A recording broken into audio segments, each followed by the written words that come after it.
नमस्ते दोस्तों, आज हम समझेंगे इंडियन कॉन्स्टिट्यूशन का सबसे powerful concept basic structure doctrine, जिस पर पूरी डेमोक्रेसी टिकी है। यूपीएससी प्रीलिम मेंस और इंटरव्यू तीनों में पूछा जाता है।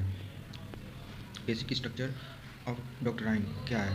यह जुडिशरी द्वारा बनाया गया प्रिंसिपल है। इसका मतलब है पार्लियामेंट संविधान में अमेंडमेंट तो कर सकती है, लेकिन कॉन्स्टिट्यूशन के बेसिक फीचर को डिस्ट्रॉय नहीं कर सकती। यानी कॉन्स्टिट्यूशन की जो साउल आत्मा है वो अनटच रहेगी। अब समझते हैं कि डॉक्ट्राइन क्या है। 1970 तक पार्लियामेंट बहुत बड़े अमेंडमेंट कर रही थी। गवर्नमेंट चाहे तो पार्लियामेंट के जरिए कॉन्स्टिट्यूशन की पूरी आइडेंटिटी बदल सकती थी। इसको रोकने के लिए सुप्रीम कोर्ट ने बेसिक स्ट्रक्चर जिसे डॉक्ट्राइन दिया। इसमें कुछ इंपॉर्टेंट केस लॉ जैसे कि जो पूछे जाते हैं, जैसे पहला डिक्टेटरशिप आ सकती है, फंडामेंटल राइट इंगेजमेंट हो सकते हैं।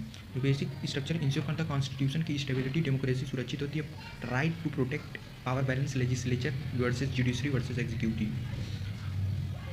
अब इसे क्रिटिसिज्म भी कहते हैं, क्रिटिसाइज कहते हैं। सुप्रीम कोर्ट ने खुद को पार्लियामेंट से सबसे ज़्यादा पावरफुल बना दिया। सुप्रीम कोर्ट ने खुद को सबसे ज़्यादा पावरफुल बना दिया। डिक्टेटराइन कॉन्स्टिट्यूशन में लिखा नहीं है कि फिर भी लागू है, लेकिन रियलिटी लोकतंत्र बचाने रखने के लिए डॉक्ट्राइन जरूरी है।